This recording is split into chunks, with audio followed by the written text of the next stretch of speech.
வணக்கம். இன்று பிப்ரவரி 21 உலக தாய்மொழி தினமாக கொண்டாடப்பட்டு வருகிறது. ஏன் அப்படின்னா 1952ஆம் ஆண்டு பாகிஸ்தான் தலைநகர் தாக்காவில் வங்காள மொழியை ஆட்சி மொழியாக அறிவிக்க கோரி நடத்தப்பட்ட போராட்டத்தின் போது உயிர் நீத்த 4 மாணவர்களின் நினைவாக இந்த தினம் கொண்டாடப்பட்டு வருகிறது.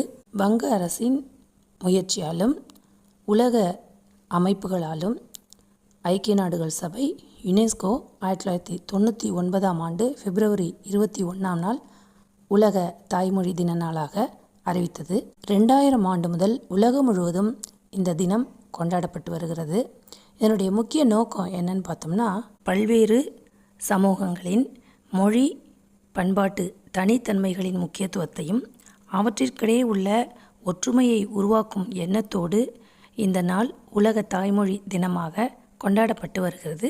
வாழ்த்துக்கள். நன்றி.